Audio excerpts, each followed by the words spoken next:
Well. We are back. This is, let me bring the camera on.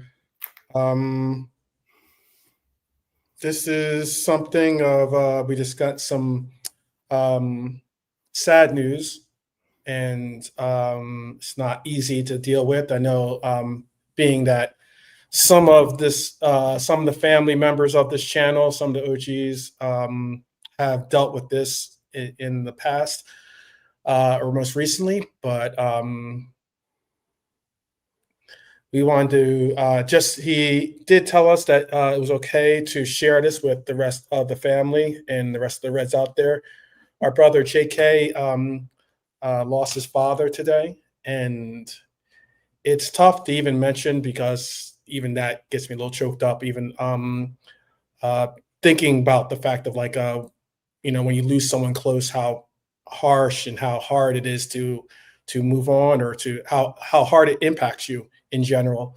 So for myself, I'll allow for the other panelists to give their thoughts, but I just wanted to make sure that I said our condolences to you and your family, JK, and to know that this Reds family, this Red community, we all walk along with you in this struggle, and to know that you have friends and family that are there for you.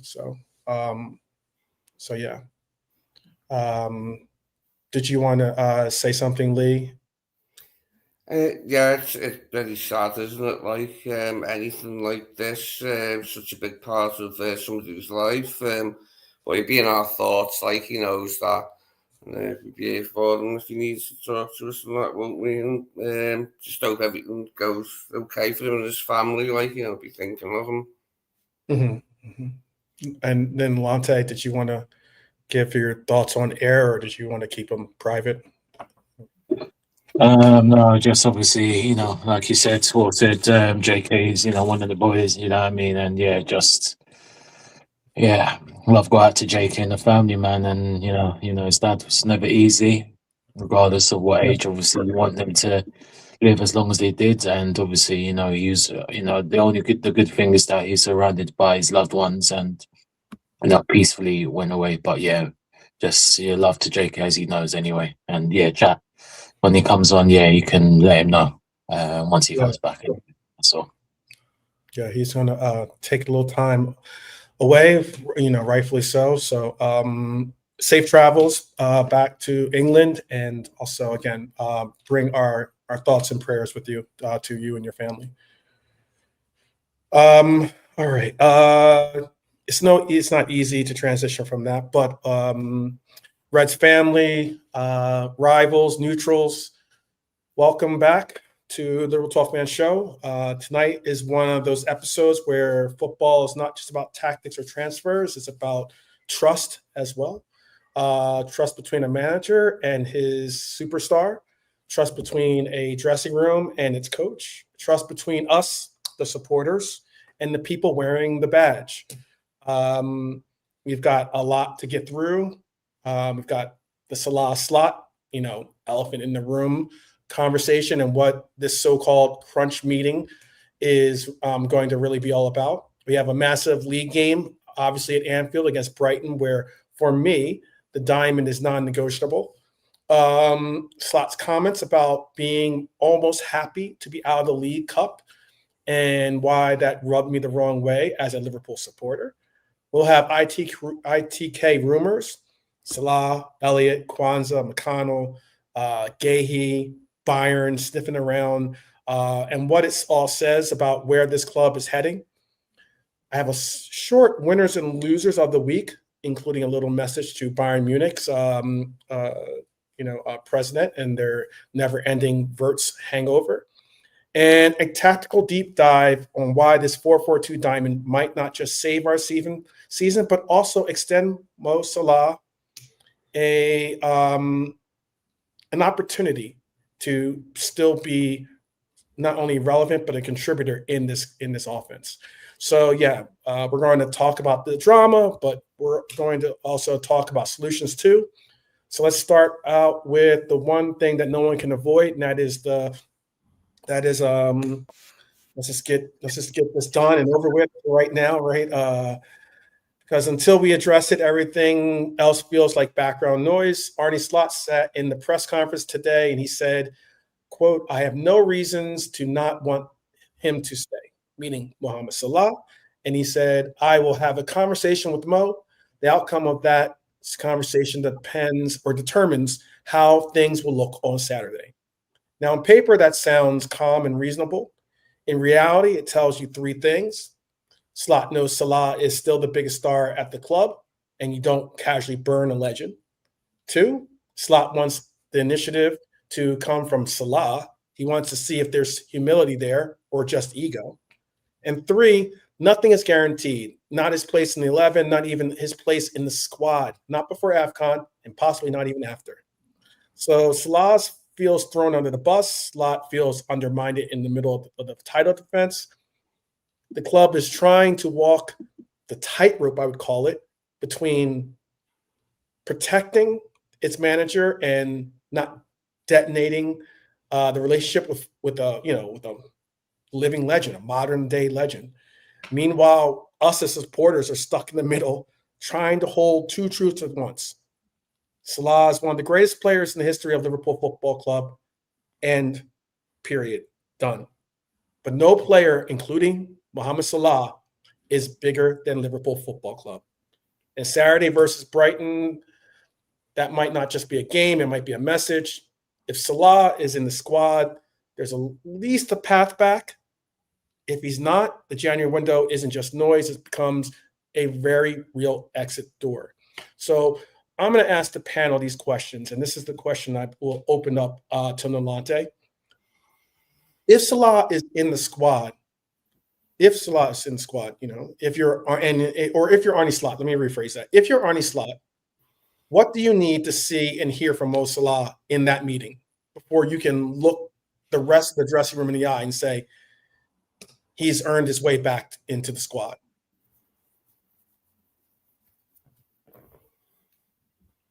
Okay.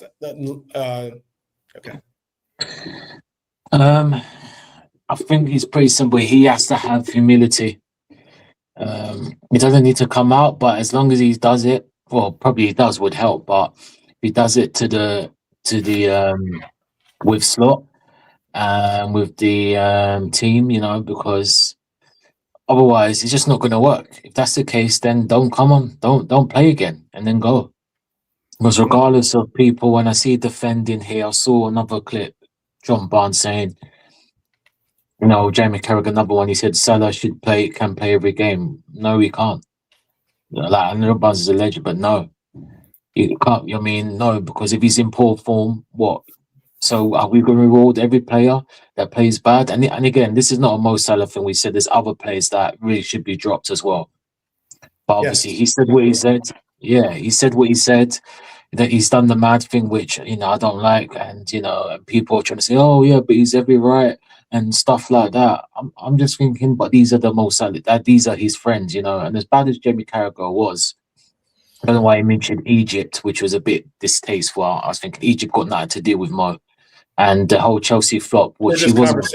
Yeah, I understand. Yeah, for this conversation, yeah. He wasn't a Chelsea flop. He hardly played any games for Chelsea, so I can't consider him a Chelsea flop.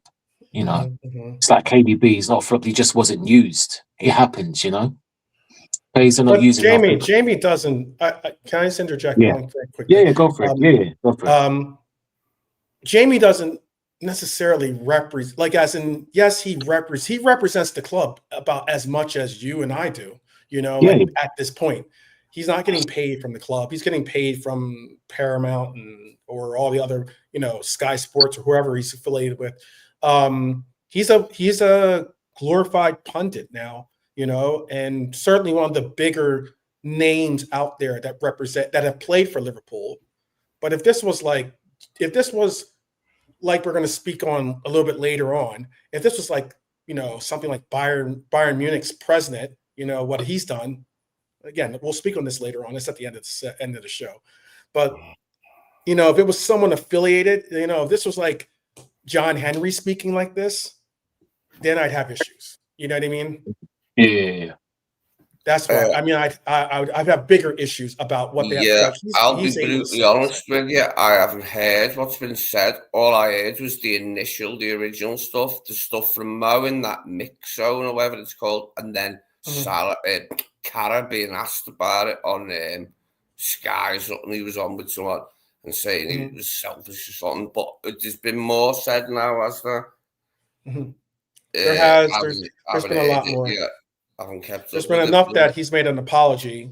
Yeah, but it was like, but yeah, we read out half the apology. This is going to rumble on now, and it's something we could do without. So something's got to give between them, like and Slot as well. But see, the interesting thing is Mo's got AFCON after the Brighton game, hasn't he? So there's going to be a whole thing. There'll be lots of stories why he's at AFCON. That he wants to go in. He's been linked with that's coming up. That's coming right up, like why he's away.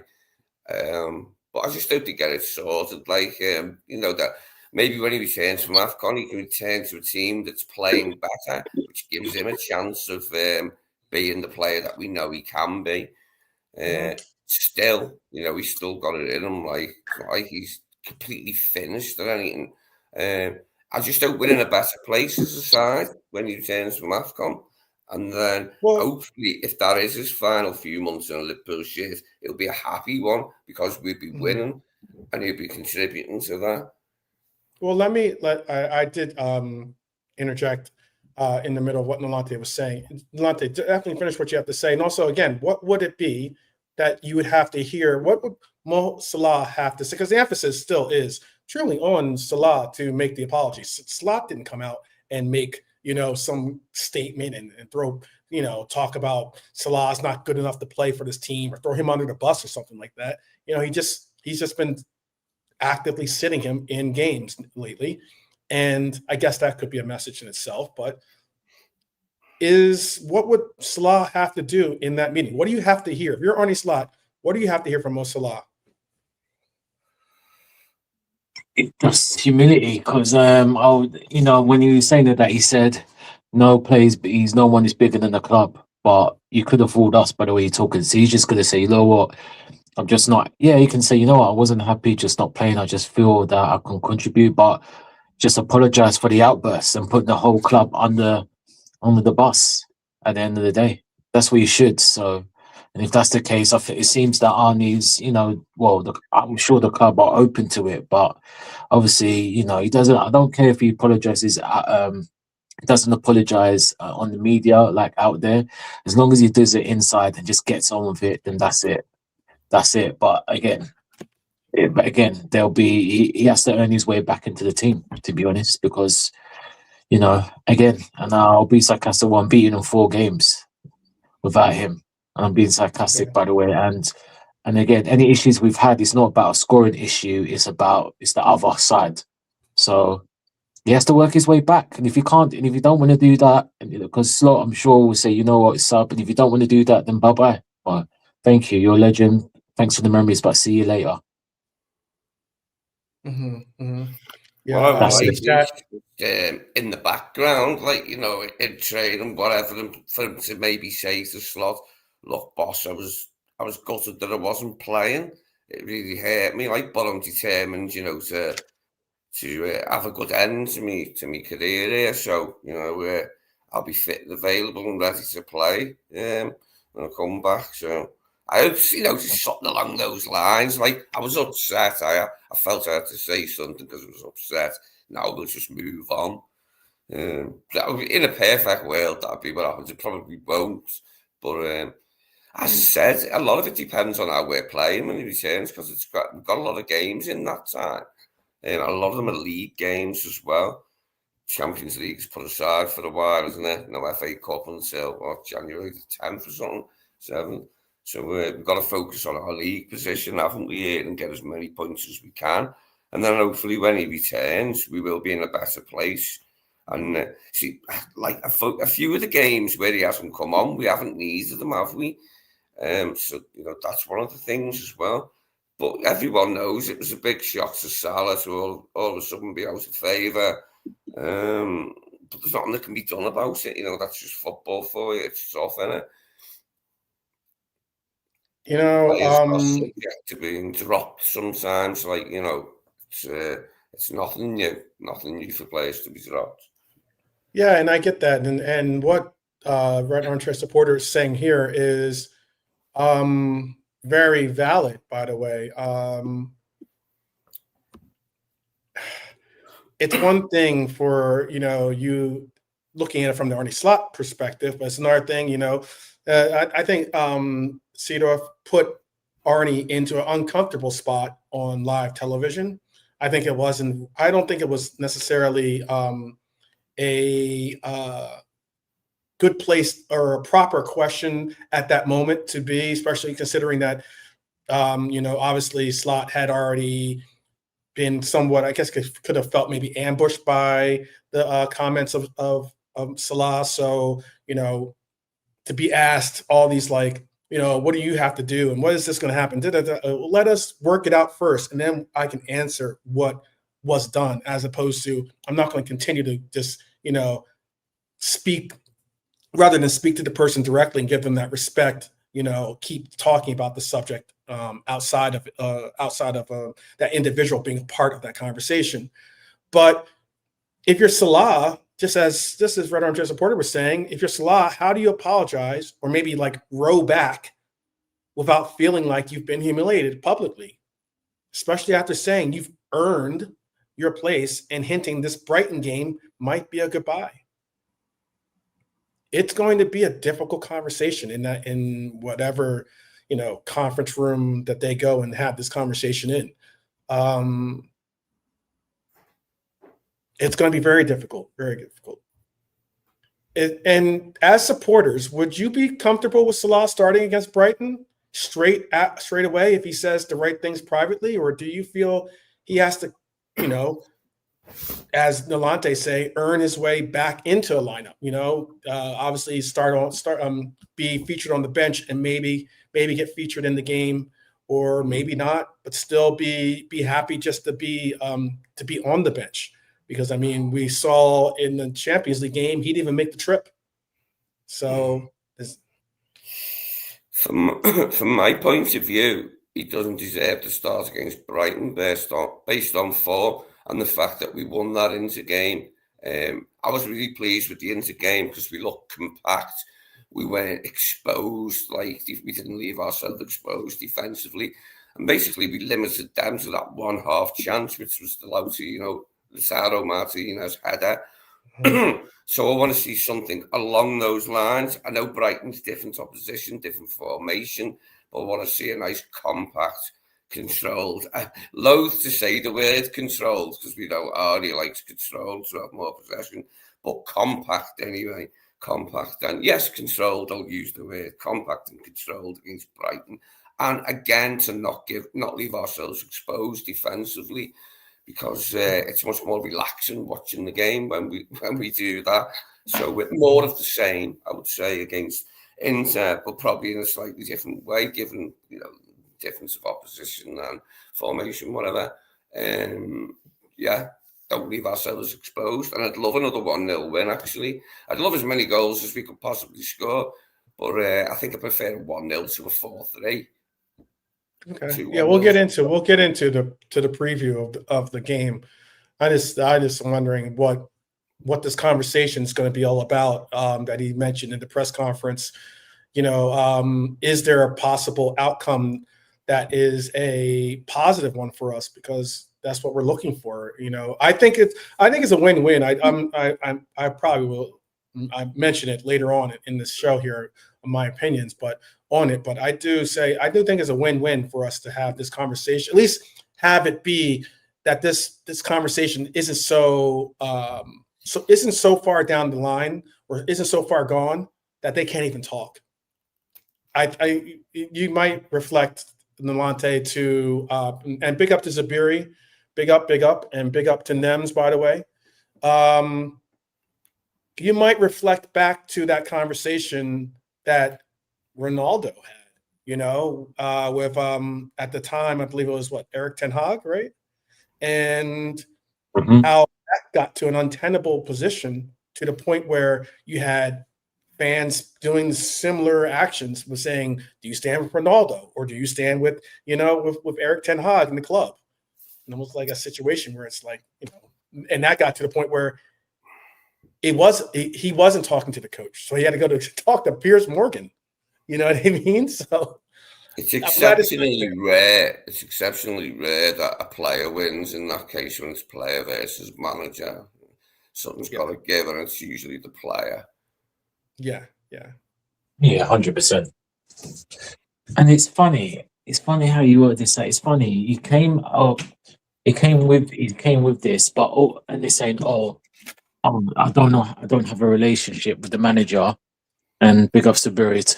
So apparently you're 12, aka Moses now. Hey, aka Moses, yeah? That's what Sabir is calling you in the chat. 12, aka Moses. yes. Big up. I appreciate it. Big up the Lord, my God. Sabir and I are on the same page. That's because we're on the same page. With this 442. The American page.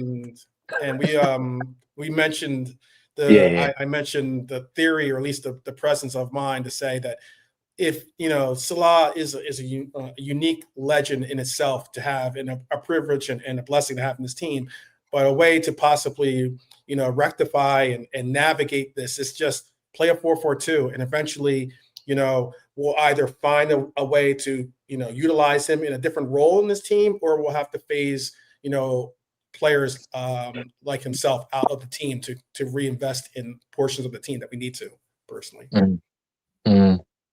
Big up. Big up Norm as well. But it's just funny how Mo came of it last week and then all this stuff. But where was this? Where was this all these weeks ago when he's discontent? But guess what? Oh my gosh, he was playing. There was no discontent. There's no, I've lost relationship with the manager. So again, and I could be wrong because I'm not in there, but I think Mo's telling a little bit of fibs there. Because all of a sudden, the relationship has gone down. You were playing when you were poor. And all of a sudden, 1-2 games, and my relationship is lost. And Arne called him out. He called him a liar. He said, I spoke to Mo after the Sunderland game. So Mo's telling some fibs, and I'm not liking it. And it's hard because Mo is a legend for a club, no matter what. Mm-hmm. But he's giving me the feeling of like, you can go. You can go, Bridget. Mm-hmm. You can go. Mm-hmm. Yeah, that I know that some people in the chat probably have seen it. Again, I don't think I can play it because I think it's like a Liverpool FC type content or something, or Sky Sports content. But in the interview that he conducted in September, he was basically saying how the conduct that he just displayed is the conduct that should never be done. And it's like, you just mentioned about how the ITKs don't know what's going on, how it's how you have a great relationship with the coach, and how everything should be done in-house and it should be done internally. And yet, like 2 months after making that interview, you do a complete 180. Now, some might argue to say, but he was forced to do that, or he had no other choice. You always have a choice. You always have a choice. He chose to do what he did. And that's why, and again, this is why I say what Ali said. I'd stand with what Allison said, in that he said, look, if you make those kinds of statements, or if you make that kind of statement, you're going to have to stand and be held accountable for what you said. Any person on this team doesn't have the ability to just spout off and have no repercussions. And I think that's important. He put it across in a very deliberate manner, didn't he? He could have said a little bit less. He could have said the same thing without using phrases like thrown under the bus or somebody out. He could have just said, look, I'm surprised. I don't understand why I'm not being picked. He could have said something like, I don't know if I'm part of the future there now, the way this is happening. But he didn't have to say thrown under the bus, really, did he? He'd have to say that he's entitled to play. That's exactly. something that turned me off. I was like, look, man, I get that we all appreciate and sing your praises as being a legend. I mean, some of the fan base go way over the top in trying to make that point clear. But to say that you don't have that you've earned some like entitled place in the starting 11, no. If you're out of form, you need to find that form. You can't be.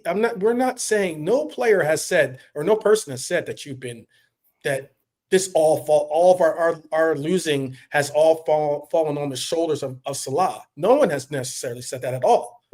But people have said that maybe give Chiesa a chance, or maybe do an alternative form and bring in this 4-4-2, bring in a different mindset that might not necessarily have you as an active starting role in that piece. And find your way back into the lineup by contribute. Whatever way you can contribute to the team should come first in your mind. Not I'm Salah, I'm some legend, so therefore how dare you sit me. No, just figure out a way to help the team. That's what we're all saying. I think that's what I'm trying to get across. Just help the team. And you doing this is not helping the team. No, saying I have no relationship with the manager, again, it's exaggerating, isn't it? Like we're thrown under the bus. He's not the only player that's been criticised this season in our Basel. He's not the only player that's been set. Yeah, so to say he's not the only player that's been set. The vice captain. We've seen Arne with his arms around him enough times last season. Yeah. It's just an exaggeration of the situation, isn't it? Clearly speaks to him. I expect Mo to be annoyed, but I think he's took bad advice from Remy Abbas on how to word it. Yeah. It's Cowboys. Like I said, it's sorry, 12 gone. No, real quick, and then definitely, I want you to comment on what I'm about to say too. Yeah, go for it. I say this too. Like, for all those that were saying, well, Salah should be the captain. Oh, Salah's better. Salah's the best choice to be the captain of this team, or to be this and that. This obviously says, one, Mo Salah does not talk to the media. He doesn't talk. He's part of a leadership group, and he does not communicate to the press, or doesn't take an active role in explaining what's going on with the team or anything like that. The only time he's ever come out in front of a camera primarily has been about himself. It's about him getting more money or something along those lines, a different contract or something along those lines. And why I've been saying too is that the last thing I want to say is that, this is exactly why I was saying the natural vice captain for this team is a player like Robbo, because Robbo there is a strong argument that Andy Robertson could have from day one or game two been saying, why am I not playing? Because Kirkaz did not light up the scene playing left back for us. I'm not trying to throw him under the bus, but what I am trying to say is he could make an argument of saying, how is Kirkaz playing in front of me when I'm A, the vice captain, and B, when I've played, or we've seen when we've played, there's been more connectivity, stability, more a more solid back line with him a part of it. But yet Robbo didn't make us think about it. He didn't go off and do anything about it. He did his role as being the vice captain, played his role, and bought his time to try to contribute whenever called upon. And there's a difference. There's the difference I'm trying to emphasize. To be honest, I can't see him starting the game against Brighton, but I think he will feature as a sub if he's available against Brighton. Then I don't think he'd start the match, but I think he'll come off the bench definitely if he's available. Yeah, go ahead. I interrupted you. Did you want to say? Do you see the connection to what I'm saying, Nolante? And with the point about the difference between like real leadership that you've seen from Robbo, being able to take a back seat or figure out any way he can to help the team, as opposed to light fires.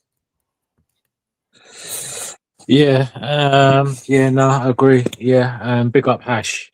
Yeah, I remember the interview, Hash. Yeah, he would help them, but yeah, there you go. Yeah, in terms of the captaincy, yeah, I mean, again, it's like Alan Shearer. Is again, the star players. Some of them are not really captains by talking or action. They're more about doing what they do on the pitch, really. Or the leadership, on the leadership context. But like I said, with Mo, he's because this is not the first time.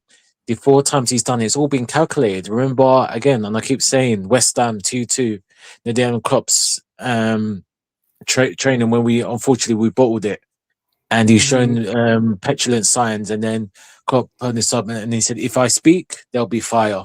Yeah, I remember that. Exactly. So, and I don't like that. I mean, he just has sometimes, for a guy who's supposed to be humble, with humble beginnings, he has got a little bit of an attitude problem.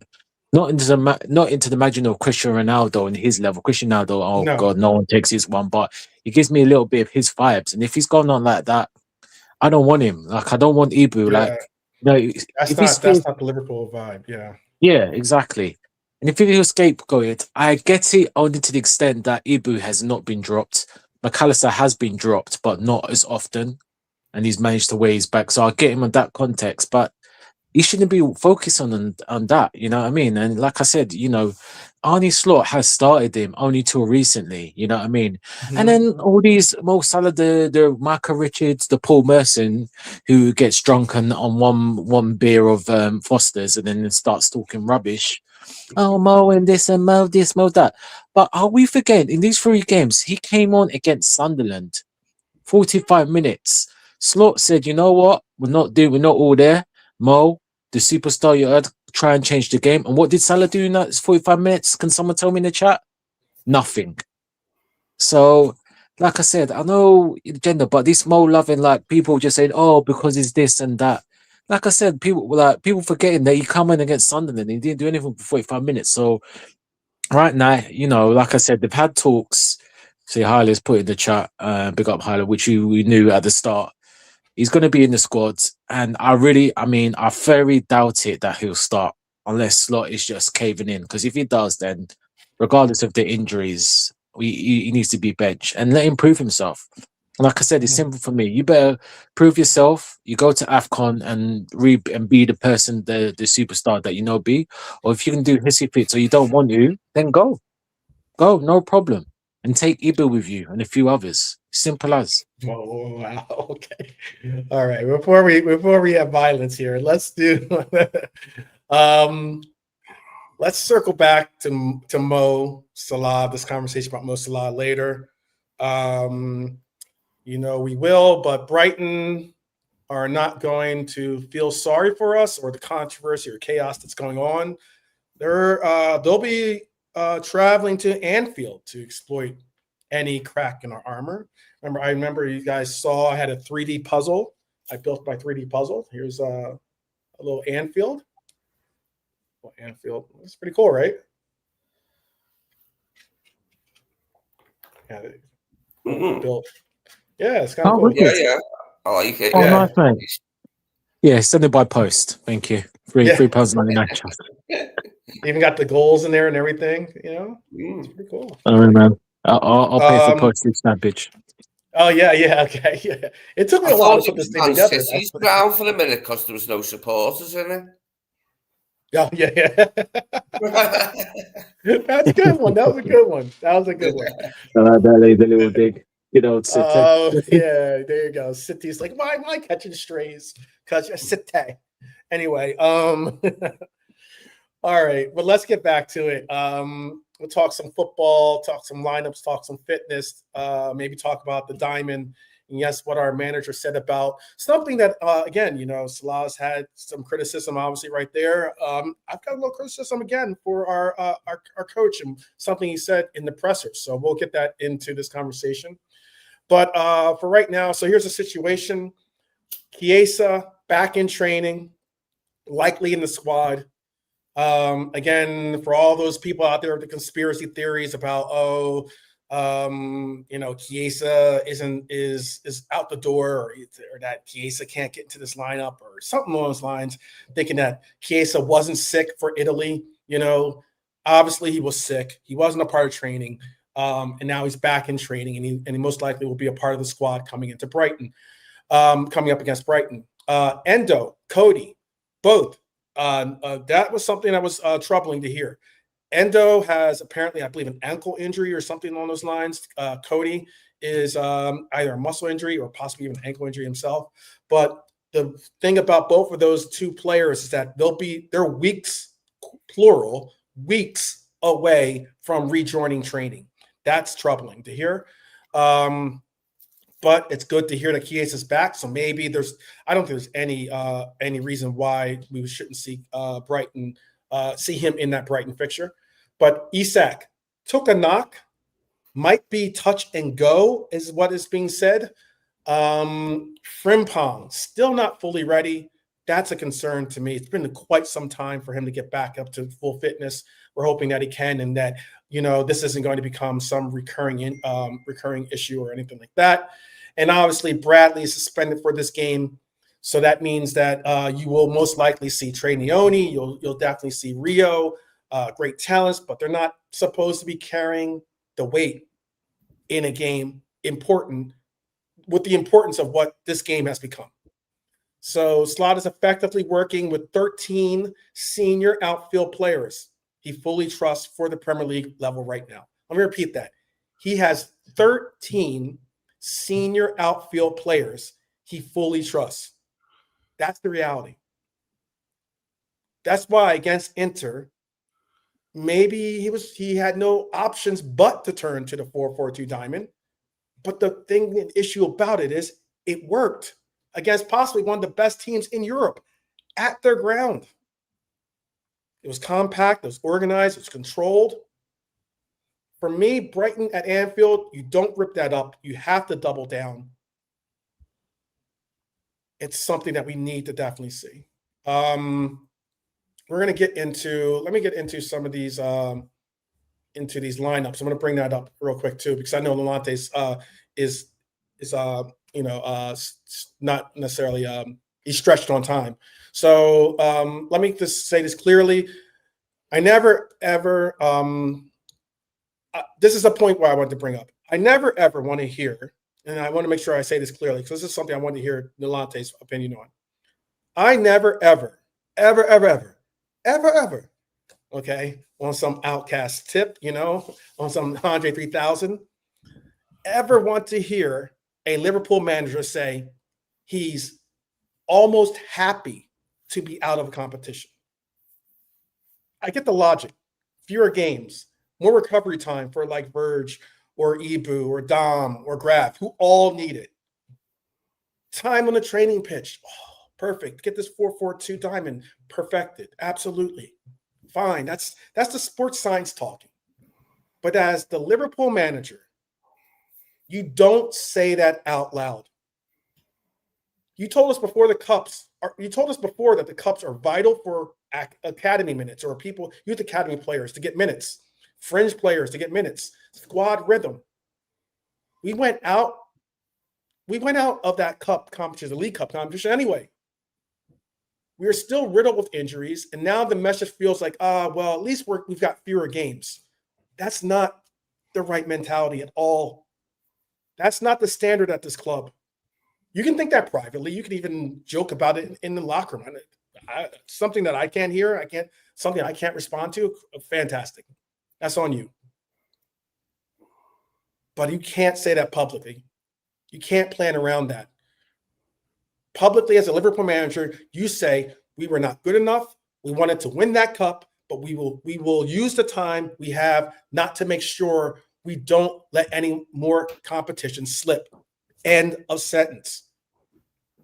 Because when you're sitting in the same seat, once occupied by Shankly or Paisley or Fagan, Benitez, Klopp, you don't ever sound happy to be out of anything wearing this badge. All right, I had to get that off my chest. I don't know if you heard those comments, Nalante, but that really, again, I understand this coach can be very honest, sometimes too honest, you could go as far as to say. But he said that he was the headline that got out there was that he was happy to be out of the League Cup. And he was happy to be, like, as in, like it was a blessing in disguise, or the silver lining is at least we don't have the League Cup to play for anymore. Are you okay with hearing a coach say that? Yeah, no, I agree with you, 12. That was embarrassing against Slot. And he just doesn't help his press conference and certain things he says, we can't deal with long balls and Carabao Cup. Because end of the day, man, look at Crystal Palace. Got less of a squad. Yeah. They're playing nearly 3 games every day and they're still continuing. They got less of a squad than us. And they're still going strong. And Glasnow's saying it's not ideal, but he's still continuing. They don't want to not be in it. They're not even going in January. The report is they're not even getting help. They're not getting help in January, apparently. So, man, yeah. So, yeah, Slot just needs to humble himself. If they've got 13, so what? Who cares? Go and get people from the youth academy. Go and let Trey play. Go and let Rio on the pitch, man. Don't moan when there's teams who've got less of a budget and there's a squad that are doing bits like Crystal Palace who are ahead of us. Mm-hmm. We're ahead of us at the moment, man. Just keep quiet. Just think about winning. Yeah. Because these things are just, again, it's just saying, you know what, you're asking for it again. You're asking for a P45. Yeah. Because those cup competitions are important. Despite the fact that, they might be to some people just, who cares, or a sacrifice. I don't want to sacrifice this or that just to, to progress in the cup competitions. We're a club. The stature and state of this club is to win everything. All right. Not to prioritize and say, oh, well, you know what? We're not gonna play for that cup. We'll just write it off. No, you play for cups. You play for those league cups. Come on, dog. That really, again, he's like 2 steps forward, 1 step back all the time. Sometimes with some of his conversations, and it is not, or 1 step forward, 2 back, or whatever. Like that. Yeah, I want us to give the FA Cup a real good go without the League Cup, so I want us to give it a real good go. We've not won the FA Cup enough. We should have an extra couple of FA Cups. There's quite a few other clubs with a few more. I would like to see that stuff. My main focus is the Champions League, obviously. I don't think we're going to win the league, so my main focus in terms of winning anything would be the Champions League. But I hope we can still finish second. I definitely want to finish second if we can't win the title. I don't want to be finishing lower down. Yeah, exactly. Yeah, I just hope that we've reached a turning point. I have got hope after the Inter game. I was pleased with the way we did it. We looked more solid than we have in many a long week in that game. I hope we can translate that back into Premier League form now against Brighton. It will be stiff opposition. They're always a good test. And they have performed quite well against us since they've been back in the Premier League. We've had quite a lot of victories over, but we've had lots of draws and a few defeats. We have to be on our game. But see no reason why we can't be after what I saw on Tuesday in the San Siro. And this is what we've got to do, so the players need to remember what it's like to win 2 games in a row, because we've not done it exactly. in many a long week. I think the last time was Villa and then Real won it. The last time we won 2 in a row. So that is. You hear that? Though. Do you hear it? Did you hear what you just said? Like, as in, we got to remember what it's like to win 2 games in a row. Yeah, we need to reacquire as quickly as possible with as much haste as we can muster. Because if we can do that, we can easily move back up the league and be in a less embarrassing place. I'm not that arsed about the position we're in. It's just how we're playing. If I'm embarrassed about anything, it was how easily we've been beaten by some lesser teams. Brentford, that performance of Brentford, man. Yeah, dreadful Forest, you name it. Name it. But listen, I have to. Take off. Hope we're over the worst. I hope we're over the worst now of any embarrassment in terms of that type of performance. Mm-hmm. Yeah, let Nolante say his peace out. I know he's got to go. Yeah, so big up yourself, 12th as always, Lee. And and the chat. Big up yourself, Dara. We'll speak. We'll catch up sometime. And yeah, man, let's rock and roll. And then obviously, yeah, hopefully tomorrow we get another win. And yeah, who knows? Maybe Mr. Mona might come off the bench and actually apologise with a goal. Who knows? Who knows? But Who knows? Who knows? yes, yeah. Shout out to everyone. Anyway, big up. I'm out. And peace out to all. We'll speak anyway. But big up your panel and Lee. Night. Take care, guys. Definitely. All right. Definitely. Have a good day at work, brother. And I'll see you. Talk to you soon. Yeah, let's just get these. Thank you, by the way, for Nalate to join us. And also let's get these predicted 11s out. Let's just get them out of the way here, because here's how I think, and I'd even go as far as say how I want Liverpool to line up versus Brighton. Okay, so actually, you know what? And as while I bring this up here, I think I have a graphic for it. So let me just bring up the graphic for it here. Share this image with you all.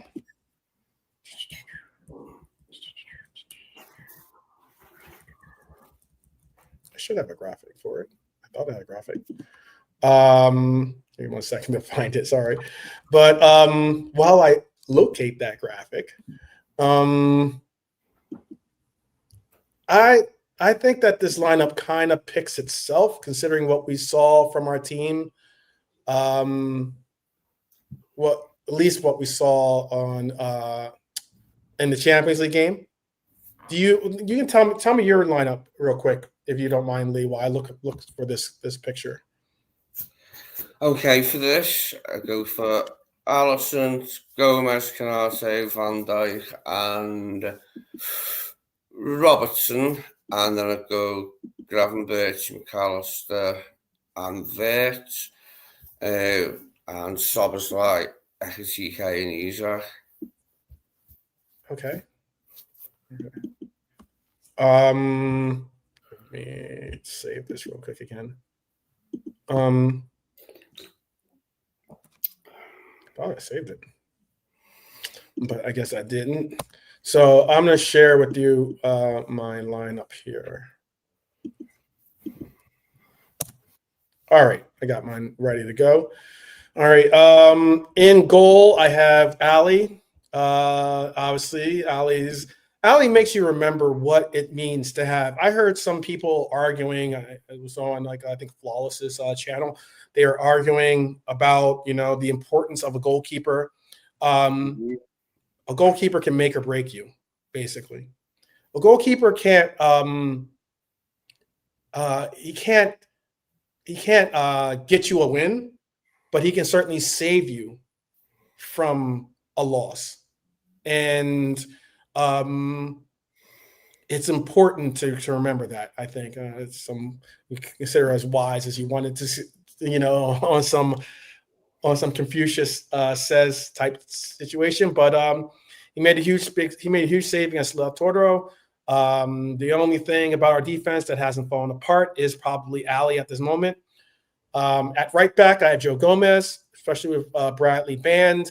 Gomez has to go again. It's not ideal in the system because the fullback needs to provide width, but he gives height, he gives experience and defensive stability. I have Ibu, primarily because he can't be played in that center half role. But if he could bottle his Inter performance and repeat it weekly, we'd be all laughing at this, at talk about, Ibu's not good enough or Ibu needs to be rotated or anything like that, because he was dominant, he was composed. The question with Ibu is availability and consistency. Virgil van Dijk, same thing, used everything he had in the San Siro performance. He's not the 2019 version of Virgil. I don't understand why people would think that he would be at this age and point of his career, but he's still a reference point and he's still one of the best in the league at the position. And I have Milos Kerkez. Surprising. I still trust Robbo more, to tell you the truth. That's just my honest opinion. But Slot clearly wants Kerkez's legs and recovery speed. And And against Matoma or Minta, that athleticism is going to be key. So I expect him to play Kirkes. Shout out to Alexander. Big up to you joining us. I'll just bring up the actual. This is the actual visual that I was talking about. At DM, I'm putting Grav, sat in, screened the front two of Inter, simplified this game, didn't really go forward too often, was more of like a facilitator and bringing it from the back into the midfield and allowing for the midfield to develop the action itself. One of his best performances this current year in a Liverpool shirt. Dominic, obviously, one of our most consistent outfield players this season, pressing, energy, composure on that penalty. Was absolutely spot on, the player that we needed. He's been the adult in the room this entire year. Curtis Jones, I have on the right side, or on the left side, excuse me. He's quietly becoming the metronome when he fits. I think his rhythm, the bravery we see on the ball, the forward passing, is a difference maker for this team. Those people out there that don't understand why Curtis Jones is on this team, or they want to simplify it to him being a scouser, or those that are just, on some agenda driven things. And I keep calling this individual out because I keep seeing him on these bigger platforms. And now I'm gonna go blank on his name too. But he's the comedian. Nalante, if he's listening, can help me out. But he's the comedian that the only thing funny is his commentary on football, I think. On his inability to commentate or do his punditry on football too well. But anyway, when the name comes back to me, I'll tell you. But Florian Wirtz in the 10, I think he needs to start. He should start. When he was a part of that team for Inter, I think the whole game lifted a level. He finds pockets, he draws fouls, he connects lines. I think it's important to see that. I'd like to give him a full 90 to kind of orchestrate himself into that role of being our 10 completely. And then up top, I'd like to see Alexander Isak. He needs a performance at Anfield, and he needs a performance now to really solidify himself as being someone on the progressive foot. Talent is undeniable, obviously, but we need more presence, more shots, more intent, just more basic output from him. And then Hugo Ekitike, informed, lively, brave. He earned the right to keep his shirt, I think, especially at home. Whether this coach goes back to playing a single striker up front, if he does, it should be Ekitike over Isak, in my opinion. That's the 11, keeps the diamond, rewards performance, and doesn't bend over backwards for entitlement, as some think is a part of this club. So, I think his name is KG or KJ, one of the two. I forget his name. But all right, score predictions. Put them in the chat, please. Will you please honor us by indulge us by putting your score predictions in the chat? And then also give, if you can, give your scorers, tell you who's going to be the party starter for us. Obviously, it's important for us to score first because our record when we get scored on first is not anything to write home about. It's a big difference. So hopefully we can score first and keep the pedal to the metal. I'm going to go 2-1 in this game. I don't think it's going to be a comfortable game. I don't think it's going to be a controlled game. Or I do think it's going to be a controlled game, but I don't think it's going to be a comfortable game. Our first scorer I'm going to go with is Hugo. I'm going to go Hugo Ekitike, one of those scruffy near post cop end goals maybe, or if we go into the cop first, or something along some near post type thing that feels like a little symbol of the new era trying to push through, like he makes something out of nothing type deal.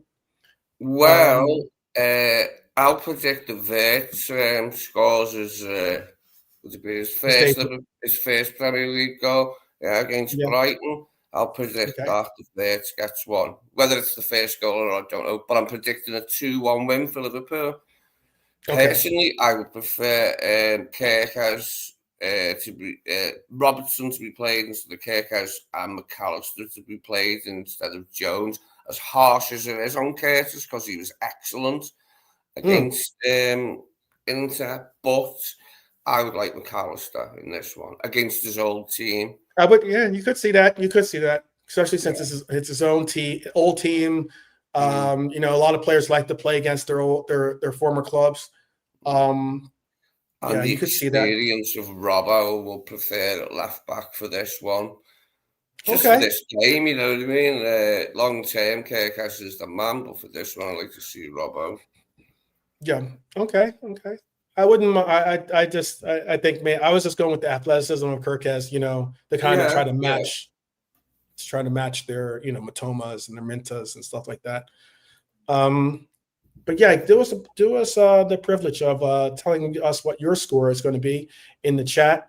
Who you think is going to be the first goal scorer? Who gets the part? I like to call it the party starter. Who's two? Well, here's one for you. If McAllister starts, I'll predict that he opens the score and that Wirtz gets the second in a 2-1 win. McAllister scores, they equalise, and then Wirtz gets the winner in a 2-1 win. That's my prediction. Okay. I have it. We go up 2-0, and then they scrape a goal against us to make it interesting. Hi, Laura's asking the question, not ask, is how Liverpool will be using their fullbacks going forward with this new setup. It should be good. It should be, you know what? I think personally, this is at least the way that I would utilize it. You know, again, like, yeah, Lee and I talk about it often, how he doesn't play video games as much anymore, but like one of the video games that I do enjoy playing is Football Manager. And I use a 4-4-2 diamond, actually. Sometimes I use sometimes I use, what is that I use? I use 3 backs, actually. Sometimes I use 3 center backs and go with like a 3-5-2. And then sometimes I go with more of the 4-4-2 diamond. But in either, what I would suggest is Gomez, Kirkes, they provide the width. There was a unique thing. Where was it? Let me see if I can find that one. There was a unique picture that showed us out of possession, and you can see what I mean by how that. I can bring up an answer to that. Let me see if I can share that with you real quick.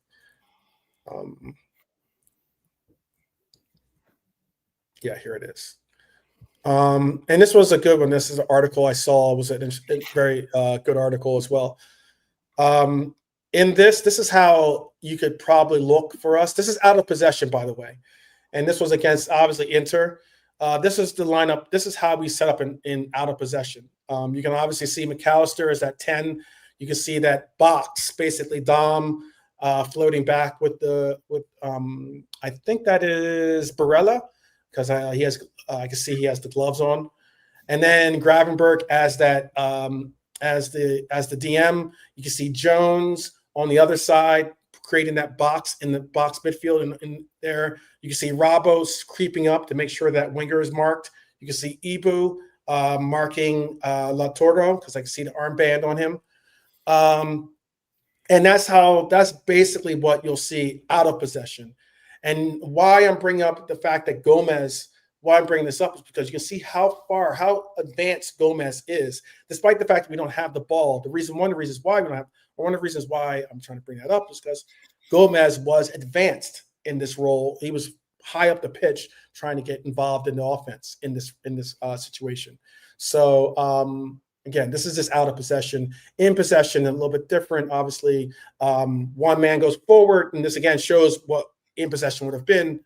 One wing back or right back, left back, one full back goes forward, the other one kind of hangs back. So we do have a back 3, and then or vice versa. That's basically what I'm trying to emphasize, highlight, actually. So hopefully that answers your question. Whoops. Let me bring us back into this correctly. All right. So yeah, cool. I see an uncomfortable 2-1 win. Philip is saying, big up JP. JP is saying comfortable 2-0 win for him. Okay. Let's see what else. There are many questions to be asked. If we choose to use one or both fullbacks inverted, we could become a powerhouse in our midfield. That is something that is very tough to challenge. It is. Winning the midfield is important, definitely, very important. It is unique. One of the reasons why I keep bringing up the diamond reference is because it's funny. You see a lot of Lee can back me up. I brought up some broadcasts by some of the bigger channels and some of the more notable pundits, and none of them really want to reference that it's a diamond. Maybe that's because those of us that have been asking for it or been calling for this formation would be kind of vindicated by it being recognized, but it is what it is. All right, let's get into these ITK rumors. You ready for this, Lee? Lee might be. No, I'm here. Yeah. Oh, okay. Cool. All right, let's get into some of these ITK rumors. This week's ITK swirl, if you want to call it, is a bit chaotic because obviously the Salah situation, yes, we all understand where it is, but look, the club publicly is saying they don't want to sell. That could be obviously you don't want to show your hand. You don't want to show your cards, if you want to put it that way.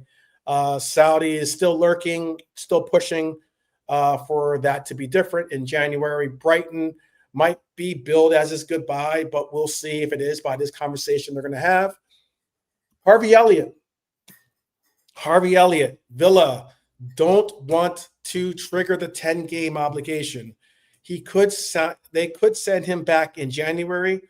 We obviously would lose the £35 million that was going to be connected to the player being triggering that deal. But we will gain a left-footed attacker who should be perfect depth in Slot if Slot actually uses him. I'm hoping that this humbles our coach into bringing true rotation back into our club, bringing true and honest competition for these positions on the pitch, getting players in form, allowing it to be interchangeable with our team so that we can really get some depth and have players that can provide some real performances in the FA Cup, in the Champions League if necessary or Premier League when necessary because of injuries and the likes. This name is a little bit of, I guess you could say, blast from the past, and that is Kwanzaa. He is thriving at Leverkusen. He has really, really put his good foot down. He has a buyback clause for 2027, around £70 million. His body language says he's moved on. And what I mean by his body language says he's moved on is because he was asked a question about Arne Slot, and he avoided the question pretty much altogether, simply choosing to speak on the fact that he appreciates and is and loves the fact that Mo Salah was an incredible inspiration and mentor to him when he was a part of the club. But that door is still very much open, obviously, and is something that we will investigate when we want to take on that buyback clause possibly in 2027. Another player that might be making a return, another player that could be, again, more of a boost to this midfield in bringing in rotation and bringing in some added arsenal towards our club, and that is James McConnell. James McConnell has been on loan at Ajax. but the Ajax loan is collapsing with coaching changes. Obviously, we know that our former assistant coach was the coach at Ajax, but he's no longer the coach at Ajax. So therefore, the direction and opinions of the head coaching staff has changed in the confidence they have in McConnell. Another kid who might boomerang back quicker than planned. And that's something we'll be interested to see if he gets a real shot. The Mark Gahey talk. All right, let's get into this real quick. Palace have an expiring contract of 2026 on the player. But Liverpool are not the only players in the game. Manchester City, Bayern Munich have now entered the runnings. Even Real Madrid are all sniffing around the possibility of bringing the player to the team that's being reported. Liverpool are still seen as favorites, but if we properly commit to the legwork that we've already put into this acquisition, but summer is more likely the case that we'll see this happen. I don't think we will see Mark Gahey join this team in January. And then finally, I have Konate on this ITK roundup.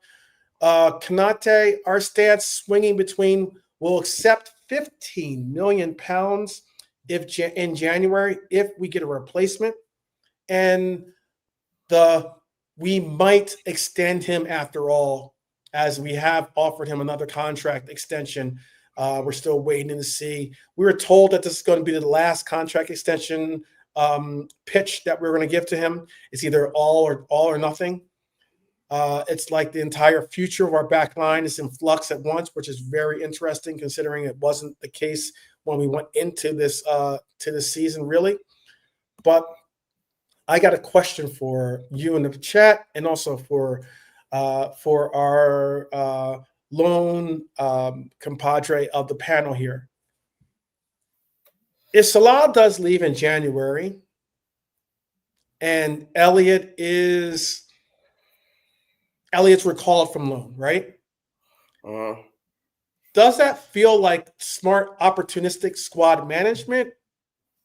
Or is that like we're just looking like a club scrambling for a cheap internal solution to possibly, fill the spot of a generational player in Elliot, or excuse me, in Salah? Yeah, I think it's the latter of the two things. That he's not going to be like any type of successor to Mo, and I severely doubt that he'd get any minutes at all, like in the current side, even though they're struggling, and especially if they start winning. Because last season he hardly got any minutes, did he? And we've bought a load of new players now. There's just too many people in front of him in the queue. Like Chiesa in front of him in the queue. Jones is in front of him in the queue. It's where and when is he going to play is my question. So I think to loan him back out to somewhere that's a bit more suited to the way he plays, where he will have success. Because under Emery, it's just you wonder why the deal happens at all, don't you?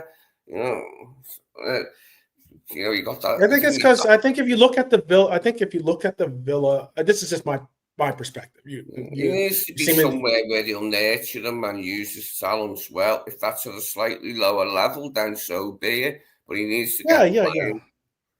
To not play at his age, no, it's no good. He's got to start playing. It's somewhere. no bueno, absolutely. But why I thought it was a good deal for him. I would have preferred to see him go to Spurs, actually, because I think that he walks into that team. I think he actually would offer. I go blank on the player's name. He was the Leicester player that they acquired, Spurs, but he's injured right now. He's out. He is actually even out for the World Cup. That's how long his injury's for. Who was the player for from Leicester to the Spurs? Midfielder. Lee. You know? Sorry, run that by me again. Okay. Who was the Leicester player? Went to the Spurs. Went to Spurs. He's a midfielder. Oh, Is a Madison. yes, James. Yes, James Madison, Madison. yeah. Yeah, Madison. I think Madison and Elliott have very complementary games. Thank you, Lee Wiskett, by the way. I think they have very complementary game profiles, when it comes to their game. And I think that, last year, Spurs, if it wasn't for the fallout that Ange had in Madison, which was surprising considering Madison was one of their more productive players in that team Yeah, offensively. sure. It was why I was thinking that it would be a nice addition for Spurs to have a player like a Harvey Elliott who could provide very similar attributes, and especially now with the injury to Madison, I think that would have been a natural step up for opportunity to step up for Elliott for Spurs. But that's all well and good. Spurs chose elsewise. And I think why he chose Villa is because of the reason why I had Villa contending for top four. I actually had them in my top four last season, but why I had them contending for top four and why I had them contending for top four again this season. I think this season they had even more of a chip on their shoulder to kind of play out. I know people are like, oh, but they're in Europe. It's going to be more difficult for them to get into the big competitions and the likes. But I still think that I thought that this year they have more of a chip on the shoulder. I think they have an excellent coach, and I thought Elliott could have prospered under the tutelage of not only Emery but also being surrounded by a group of players where there's not overall, a boatload of superstars on Villa. They're just hard workers, I think. Funnily enough, you well say coached. that before he got his loan move to Villa, or his loan with an option to buy, whatever it was. Talking to a few Spurs fans on an early morning stream, and they liked Elliott and wanted him at Spurs, before he moved to Villa. A few of them were saying, "Yeah, we'd love Elliott here," and I don't know, maybe that might have been a better for him, but I don't know, under Thomas Frank. But yeah, there were some Spurs fans who were into the idea of taking Elliott's office, like. Yeah. The bridges of James Madison County. Yeah, there you go. That's one way to go. That is one. That is one good one. Yeah, that was just my take. I still think, I know I got called out by the streets, aka Rasta Crab. Shout out to Beijing Reds TV for having, or for my opinion at least, that I think Elliott could be still a serviceable asset to this team. Look, injuries can hit us at any time. Having the depth to provide some type of relief, either through rotation or maybe even through the or just by the sheer fact of spot starter because of injury, is something that we could utilize. Elliott is a player is a loyal love. I heard Brian make this comment. I believe it might even about been about Elliott. I'm not certain. I can't quote that or not, if it was about Elliott or not. But I know that he was making a comment about the content of when you hear someone say he plays for the badge, or he loves the team and he's got the right attitude. Like, does that get you? Why does that get you to be a part of this team? Much less get you an opportunity to play for this team or start for this team. But why does it get you? Why would that have any bearing on? Why would that have any bearing on you playing for this team? And my opinion, or at least my perspective of why I would say something like that, because I have about numerous players.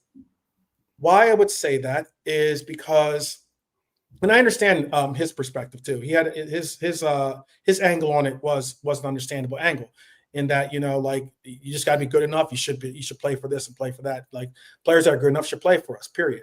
But I think when you have that extra element to you, when you have that extra dynamic in you that kind of separates you from you ever questioning your loyalty to the club, from you questioning the fact of all those things that Curtis Jones spoke of about having the intent to go, and run that extra mile, or put your body on the line, or throw yourself into a tackle, or maybe even be utilized as a squad player and not make us think about it.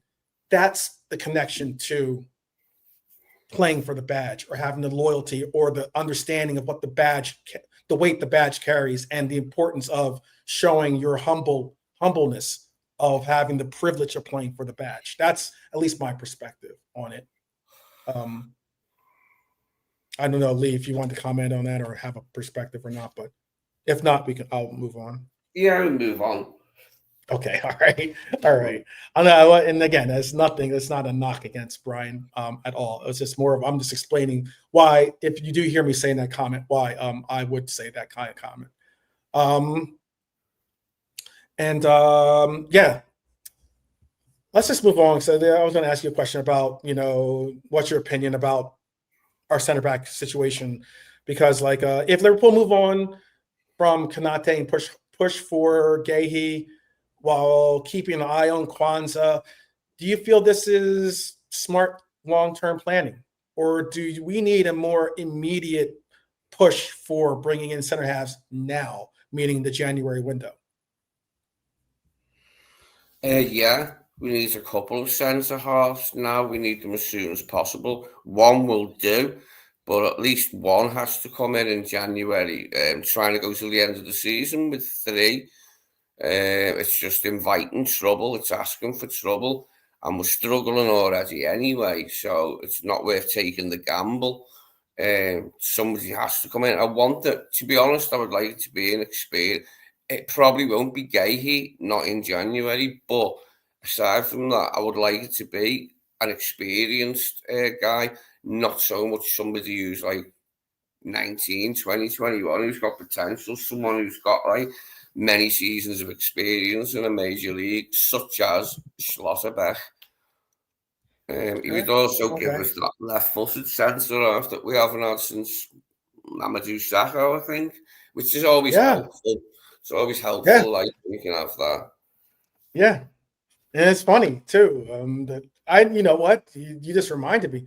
No one's brought up Mamadou's kind of similar, not necessarily similar, where he came out and said something as similar to Salah. And I'm not saying that he was the status on this club of a Salah, but I mean, he said some comments out of line comments, and he was out the door real quick and easy, pretty much, during that club era. Can I just ask Hilo in the comments there? He's saying get Schlotterbeck in January won't be easy. No, I know that, but we'd have to make them, an offer they couldn't refuse. No horse's head or anything, just an offer that they can't refuse. One that's really good money for a player of his age. And I'm sure he'd jump at the chance of playing here. I think also, I mean, look, we paid up in the summer for the players we wanted. So, and they know the job's only half done. FSG know that the job on sorting the squad out's only half done. So we've got to get someone in January. I mean, in the perfect world, we get 2, 3, even 3. We need as many as we can get, but 2. In a perfect world, we get 2 in January. So we have 5 to pick from. Because our rivals have got many more. Man City's at 7. Arsenal have got about 7 centre-halves. When does ask Hi Lord, when does Schlotterbeck's contract expire? I'll ask you that, and I'll even weigh in on that question if you can find out when his contract expires. I'll weigh in on what it is. Would be my opinion on how we get him into this club. But if you do bring that up, I'll circle back and revisit this question. But let's move on to this segment of winners and losers. I want to say winner, calmer heads. Calmer heads, and what I mean by calmer heads is, for me, the winner this week is, if we get it right, is calma. I think that's how you say it in Spanish, right? Calma. Calmer heads sitting Salah and Slot down and saying, you're both too important for this club to let ego wreck it. The ideal scenario is simple. Salah apologizes, not because he's a villain, but because he crossed the line publicly. And Slot stands firm on standards while also showing he's not here to humiliate legends. Winner, the 4-4-2 diamond. Those of us that were proposing it, I gotta big up us, a little bit. I love it when we make some calls and they get it when we actually see the vindication by either the club going in that direction. But the 4-4-2 diamond remains, and team selection is based on form and tactical fit, not on what someone did 3 years ago or how big their Instagram following is. Comma, comma, comma, comma. Yeah, that's it. Comma chameleon. There you go. I see the, thank you, hi Laura. I'll circle back in 1 second. Let me just get through this last statement though. We need a Liverpool where you can be a legend and still be dropped and still fight your way back without destroying relationships. Plain and simple. That's growing up football.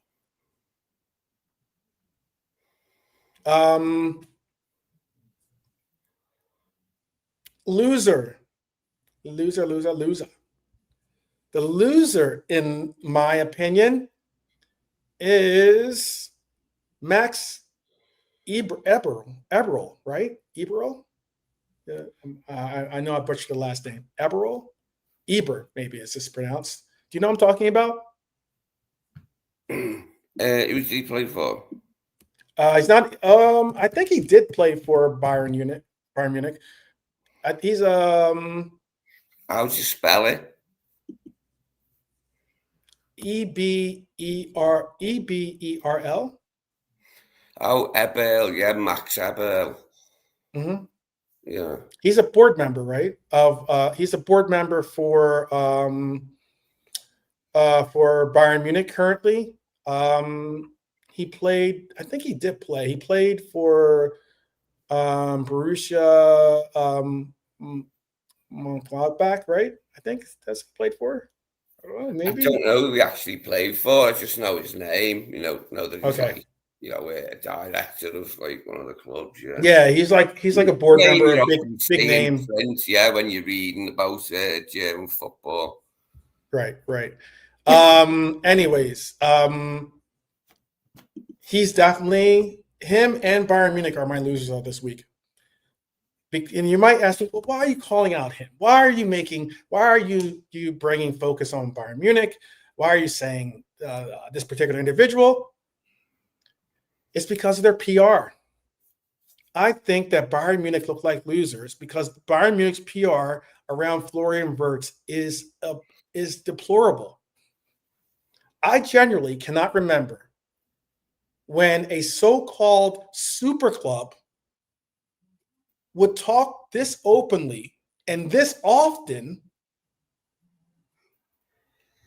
about how bitter they are that a player didn't sign for them.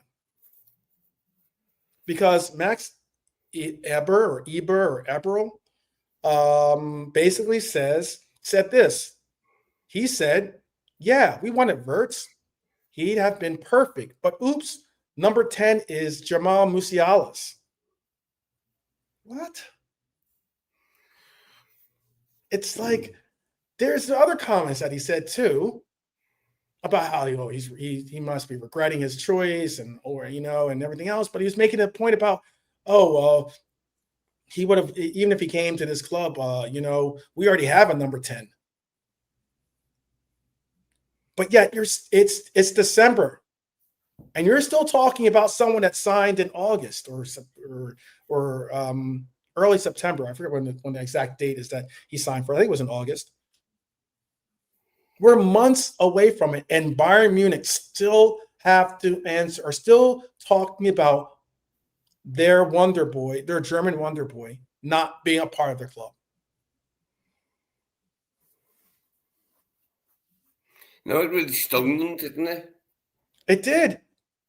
I mean, I'm telling you, imagine being one of the biggest clubs in the world and still dropping little, we really tried months later. It's giving something of like, hey, you know what? I know that you didn't want to take us, but just remember that we still miss you. We still like you, or something. I don't know. I don't even know what the comparison would be, but it's like Wirtz is at Liverpool. He's at Liverpool. His future is with Liverpool. We signed a big time contract, long-term contract. He's learning the Prem. He's being framed as our future. And Bayern are out here reminding everyone that shirt numbers in Bavaria are apparently more sacred than signing one of the best young players in Europe. What are you doing? Answer the question honestly and just say, Florian Wirtz does not play for this team. He is a Liverpool player. We've moved on. He's moved on. Next question. That's the best way to go about it. I just don't understand that at all. I did say I would circle back. Do you want to comment on either one of those the winner or losers that I brought up, by the way? No, it's okay. Okay, all right. Today is definitely Friday. You can tell Lee's he's not on camera and he's just like, nah, just keep it moving. No, I was thinking about afternoon tea. Hi, Laura was saying in the comments, that wee Brits love gulping down. That's like little sandwiches cut into triangles and all that shit. Afternoon tea. Old ladies in like tea shops and that. Those small triangle sandwiches. Tea and crumpets. Yeah. Maybe a sponge cake for their pudding. There you go. Mighty, mighty, mighty ho. All right. I said I would cycle back for this question because he did say Soderberg's contract expires in 2027. Notably, that's the year that I just mentioned is the buyback clause for Kwanzaa, by the way. And why I was thinking that it could be something that we acquired this year, because Dortmund have been honestly making very wholehearted attempts to re-sign or to extend the fullback or the center half's contract. He has declined to do so, knowing that there is a demand for him outside of Dortmund, but yet he's honoring his contract with Dortmund. He's not pushing to get out of Dortmund. I'm not saying that at all, but I believe that any team, especially Dortmund, will consider moving on from a player if the price is right. And I think that a price between 40 to 50 million pounds gets the move, especially with only a year and a half left on his contract. The other portion is we would have to meet his high wage demands. Dortmund offered him 8 million euros a year. I don't know what the conversion of that is in pounds, but they offered him that contract and he turned it down. So he's obviously looking for more than 8 million euros a year, or something around that. He might, seemingly ease his wage demands a little bit if he was to be given the opportunity to play for Liverpool. But big up Duffy, by the way. Big up Duff. Duffy, we're talking about Schlotterbeck, the possibility of Schlotterbeck Nico Schlotterbeck joining Liverpool as a asset in the January window. Again, Real Madrid, Barcelona, Bayern Munich, all players in the mix for Schlotterbeck's attention.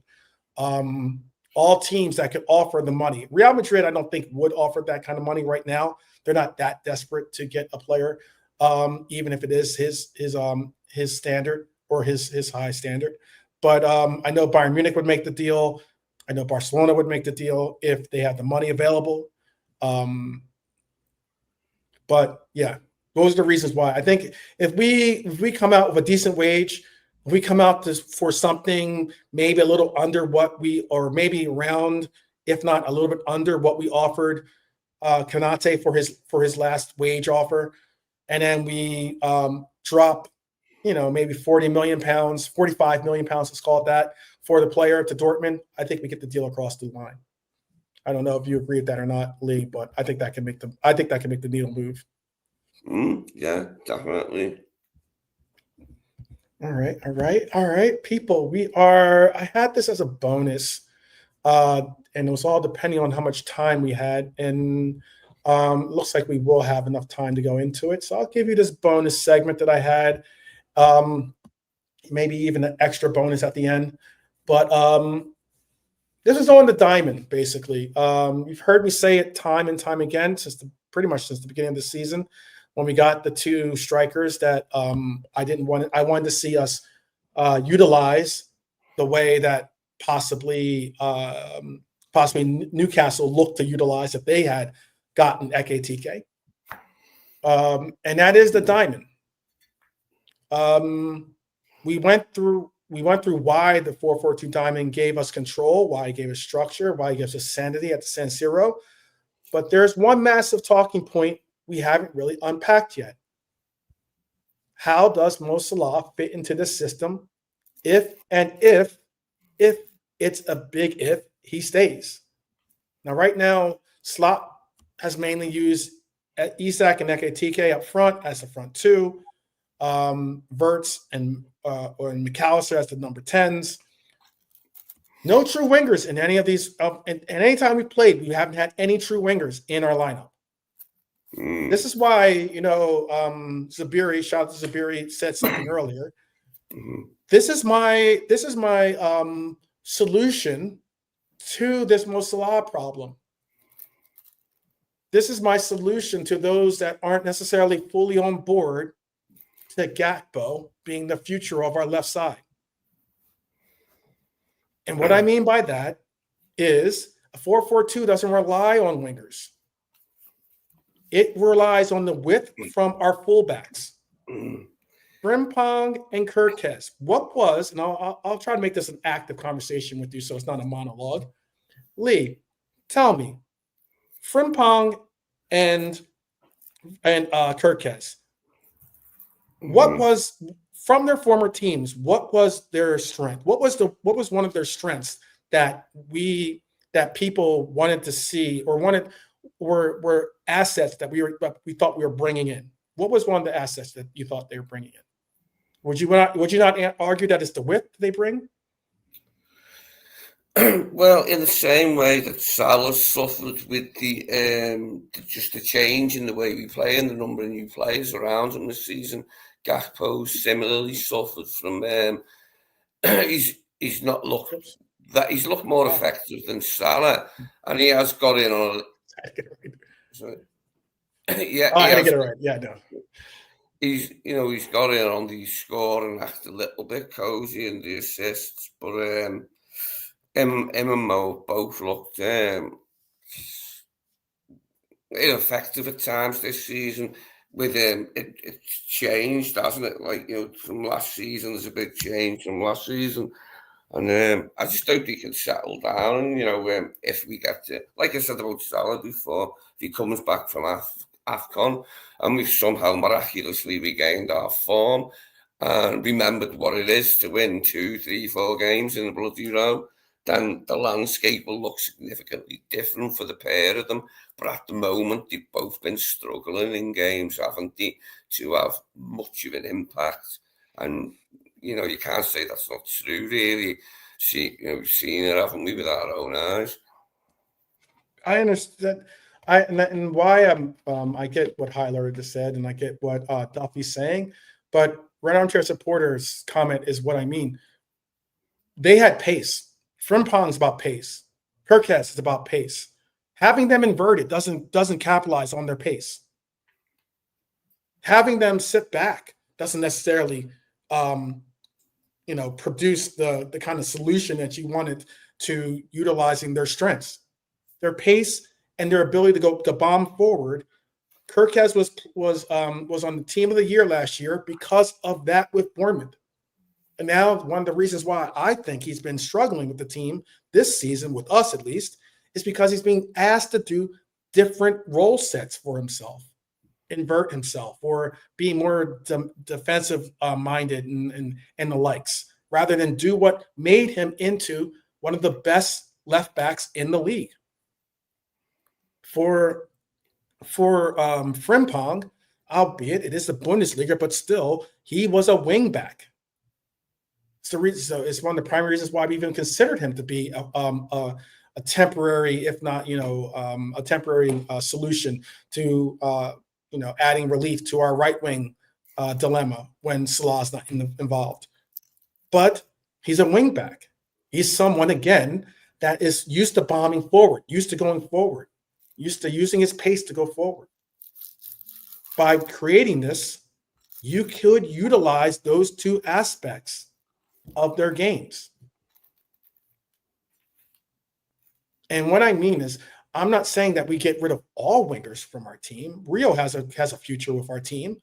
If we get Olise or we get someone like that, yeah, you figure out a way to utilize those kinds of players. And then once again, maybe you adjust the formation to accommodate players of that level.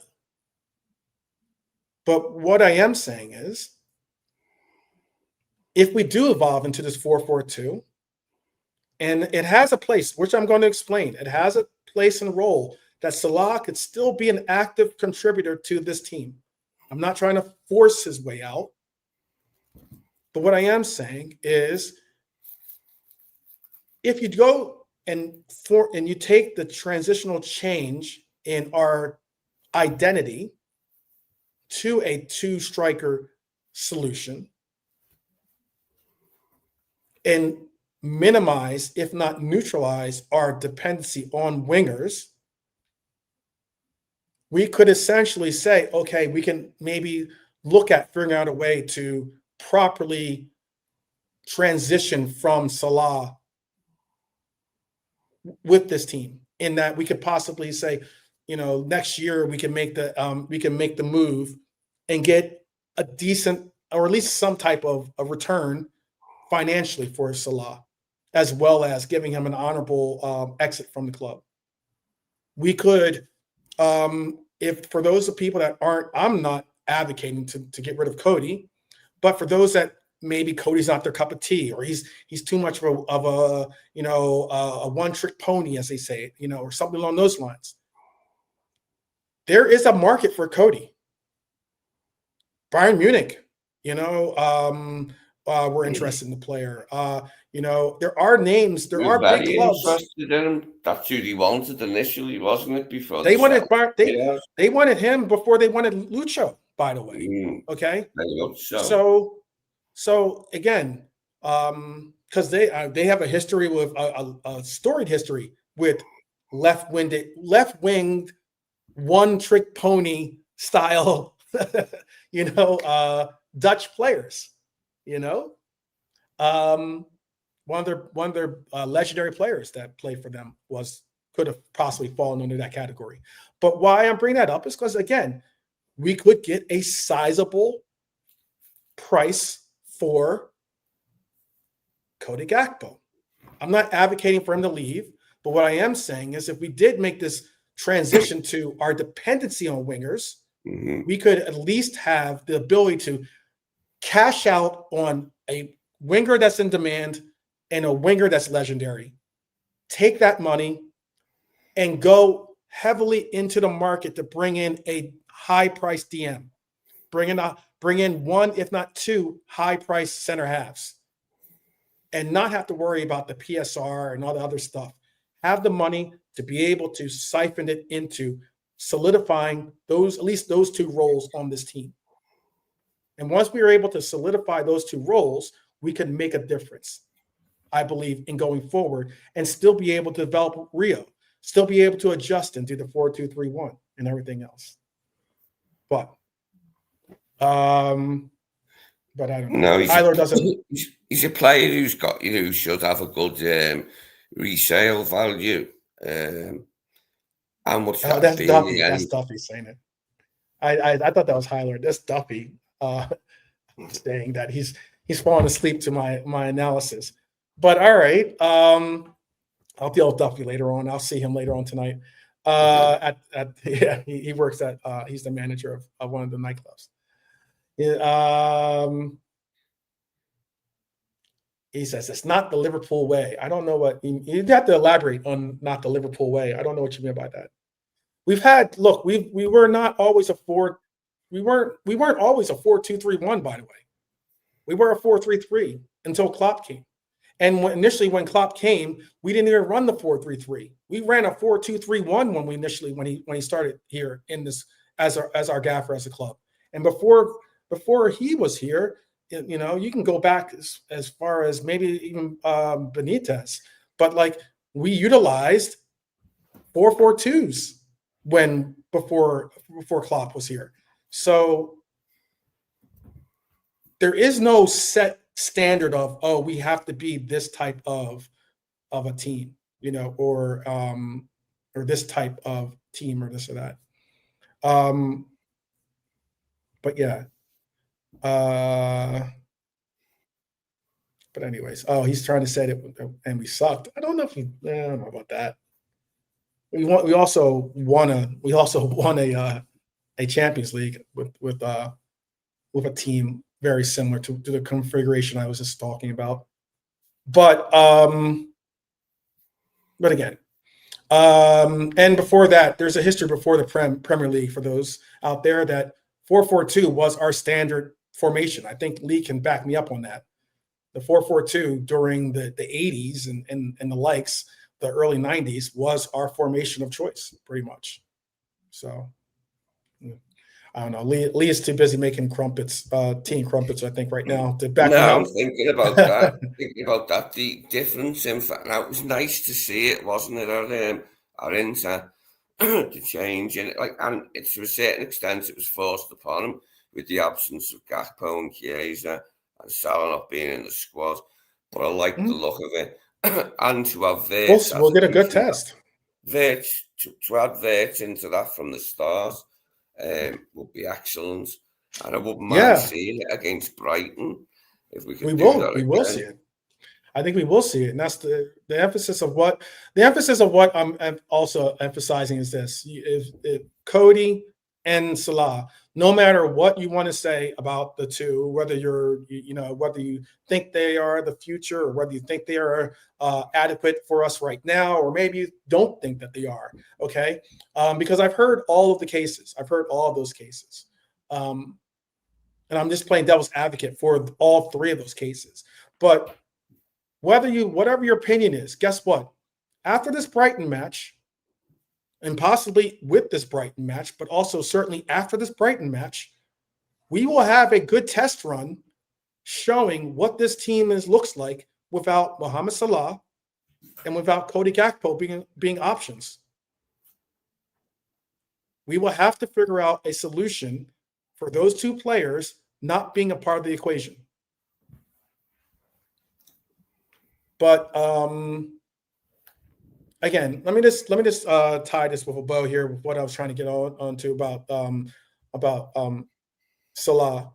One of the reasons he hasn't played is play Isak and Ekitike together. Every game is simple. You can't flog the same two strikers through 50 games. We get that. Body-wise, it's not sustainable. But now imagine the rotation of an Ekitike, an Isak, a Salah. Maybe even a Chiesa involved into that mixture, or maybe a front line of Salah and Chiesa as playing more of a subdued 10-ish type roles or something like that. And then you can bring back your wingers to be inside forwards maybe, or something along those lines to bring the pace and speed and whip and ability to take on fullbacks. But the three rotating through two spots in the front line and occasionally that number 10 spot, I think is a path forward for Salah. You mix in maybe an Elliott in that mix. I think we have depth reinvigorated into our team. You're not asking Salah to carry the entire attack. You're not asking him to run up and down the wing like he's 25. You're letting him do what older world-class forwards do. Pick their moments, use their experience, devastate you with timing and football intelligence. Salah in the front two doesn't have to track fullbacks the same way. He doesn't track fullbacks now, but he doesn't have to track fullbacks the same way. He can still drift wide to link play. He can spin behind in shorter bursts rather than repeatedly taking it from the touchline. If you really want to get creative, you can flip it. Put Graf in the base, put Jones and Dom as the shuttlers, and Wirtz and Salah as dual 10s behind a single striker. If everyone wants that single striker and they won't go the double, don't want to go with the two strikers in the top, have a 4-1-2-2-1. It could be something that you make of it. On paper, that's a diamond. In practice, it's a shape that morphs between a 4-4-2 without the ball and then into a 4-2-3-1 or 4-3-3 in possession, depending on where Salah drifts to. That's how, in my opinion. Go ahead. If Isak can get up to, somewhere near his maximum peak fitness and then form with it, like in the coming months, and ditto with Wirtz. I mean, Wirtz's fitness has been good, but if he can get into form, him and Isak, then we could see potentially a team evolving past the wingers thing. With Salah's away for the best part of a month, after Brighton, and then Gakpo's. I mean, is Gakpo fit again now? Is he? But no, he's out for weeks. Yeah, he's going to be out for weeks. It's the perfect time for him to try more of that, then, isn't it? But exactly what I'm after. That's why I'm bringing this all up. Yeah. We didn't see Wirtz from the start, I didn't. But in the Brighton game, I'd like to. Because he won us the game. The sub appearance won us the game. If he were on the pitch, if he didn't come on, we wouldn't have won that game. That's what I'd like to see. I mean, Gomez playing right back, it makes us a bit more solid defensively. Joe doesn't offer that much going forward, but I'm happy enough if we can, play the way we played against Inter and, contain Brighton and not be giving up chances all the time. Because that was the best part of the Inter game. Thought the way the way we coped with them and managed them like what they had to hurt us. They never really got a chance, did they? The best chance they had was, I would say, was a half chance. Martinez's header. It was a good header, but he was not going to beat Alisson from there. And that was the sum total of their offensive play. Was that one header, really, in terms of ever looking like scoring? It was. Mm-hmm. Well, the prime thing that I'm saying is we need to protect our 33-year-old superstar and get the benefit of his creativity and big game mentality from him without not oversaturating him, but overburdening him with too much to have to handle. And I keep there's one little other section I'm going to bring up, but I would ask you to remember for all the noise about Salah's form, Salah is still joint top for chances created in the league with Domus Szoboszlai. He is also joint top for big chances created with Cody Gakpo. I think this narrative that he's doing nothing is a little bit isn't just wrong. It's a little lazy. We're not saying he's doing nothing. That's why, if anything, I don't think any people, and there are those of us that have been saying you have been contributing. But I think the diamond could be that system that keeps us compact, that keeps our midfield secure, and gives Salah a role that's more about brains than just raw pace. And that's something that you normally get from a younger talent. Let me get this last little extra bonus. Speaking of Salah and his impact, I want to bring in something. This is for my friend Drifty of Coppish. He was on the broadcast with Cal and Tom Little, and sometimes this kind of stuff doesn't make headlines, doesn't make the clips or whatever, but matters a lot of in how we talk about the player, by the way, about Mo Salah, at least. Context from an unseen comment, because sometimes you make these comments. Look, you guys make comments in the chat.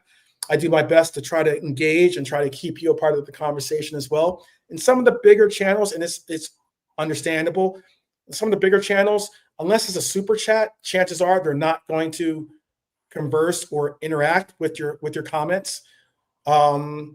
Chances are they're just going to continue on, and even sometimes they might ask a question, and they might ask the question on a panel, or might say something on the panel, and they might get it inaccurate, or they might not know the answer, but yet rather than engage in the chat for an answer, they just move on, or maybe they just rely on the panel. But there was a question floating around. It wasn't a super chat, like I said, but it was a genuine football question, and that was: is Salah actually still creating, or is it all reputation at this point? And the context that I wanted to bring up for that was Salah and Dom are joint top for chances created for Liverpool in the league. They both have 27 chances created this season. Interesting.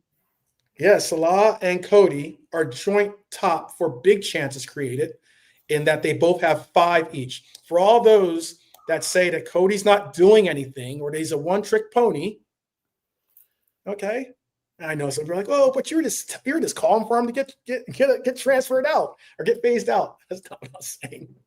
I told you I'm cool with Cody staying with the team. But Cody has 5 big chances created. And as a team, Liverpool have created around 180 chances in the league. That's one of the top, if not the top, creative team in the league. And Salah is still central to that. Now, is he at his outrageous peak from last year? Heck no. Is he blameless in this messy season? Again, no. But is he done? Absolutely not. He is not washed, as some rivals want us to believe. He's not done and dusted. You don't luck your way into being top of your team for chance creation in a transitional, if not struggling system. Imagine if we were doing well. And there's players in form. When people say he offers nothing now, what they really mean is he doesn't look like prime Salah through their eye test. The numbers tell a different story. That's all I'm trying to get across. That's a little love for you, Salah. You heard it from me. I'm trying to show a little love to our living legend. I got your back, despite the fact that I think that you still should sit on the bench at this moment, at least. But oh my goodness. Do you want to comment on anything we said, or are the team crumpets locked and loaded and you're ready to just move on, Lee? Yeah, we move on. Oh, we move on. See what I said? It's Friday. It's TGIF, people. Yeah. We keep is in the zone. We'll not get stuck in one place. He's in the zone. All right. If you guys disagree, tell me in the comments. I'm sure some of you will. So I know some of you definitely take a lot of time to analyze what I have to say, analyze what maybe some of the chat has, or the panel, or someone in the chat said. I've seen some people write novels to me. So trust me, it's all good, because I write novels in comment sections too. Excuse me. So, type away to your heart's content. But we've gone into a deep dive tonight. We've hit the Salah Slot saga and what Saturday might really mean. We've gone up about Brighton, the diamond, and why I never want to hear my manager, never want to hear my manager say he's happy to be out of a cup. Don't ever let that hit your lips. We went through some ITK chaos around Elliott, Kanate, Gehi, Kwanzaa, Schlotterbeck, who got thrown in there. Winners and losers, a little side eye at Bayern. And we went into a full tactical look at how I believe this diamond might just be the thing that saves our season and extends Salah's story here if everyone swallows a bit of pride. So let's close this out properly. We've got 5 minutes. So Reds, this club has been through bigger storms than one bad run and a public fallout. What matters now isn't who wins, Salah or Slot. That's not important. What matters is whether Liverpool win, especially tomorrow. We win back clarity. We win back identity. We win back the sense that when we walk into this place right here, you like that, right? When we walk back into this place, I'll give you a little taste of that. When we walk back into this place, we're not hoping, we're expecting.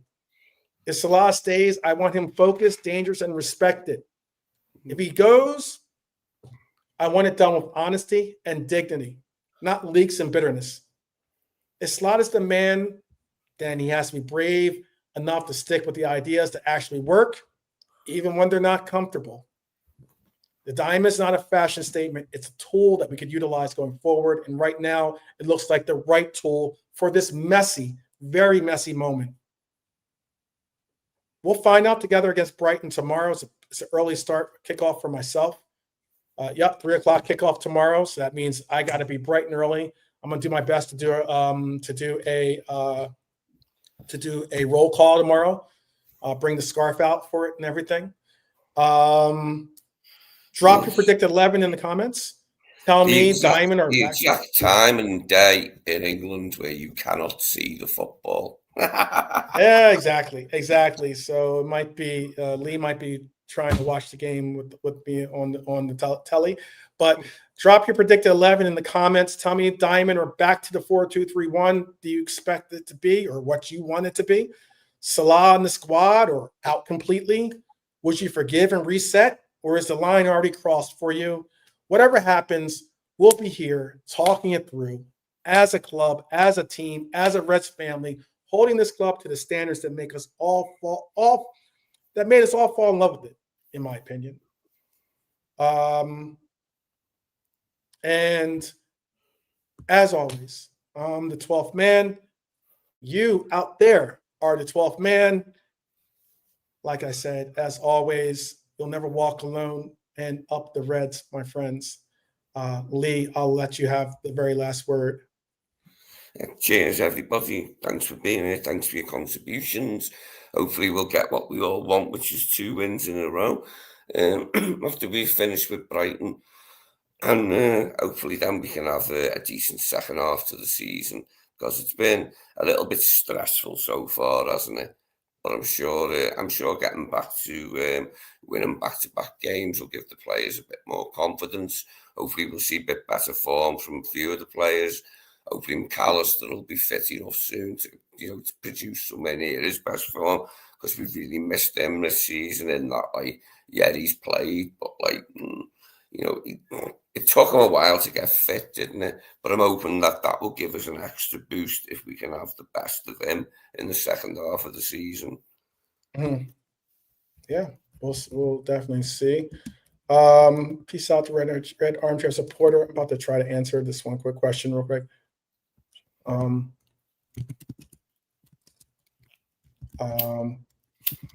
Earlier in a segment, and this one goes out to Liverpool Anfield videos. This one goes out to you. Let me see if I can get your name in there so you can make sure that you see it. Look, Leo's Goals is a big channel. He is a vibrant Red supporter, and he makes a lot of. I don't watch his programs because I try to watch everyone's programs as much as I can, but I am subscribed to his channel, but I watch his shorts. I see his shorts come up a lot more on my feeds than his actual channel does. Now that I just mentioned it, I'm sure the YouTube algorithm is going to flood me with Leo Goals content without having to necessarily search for it.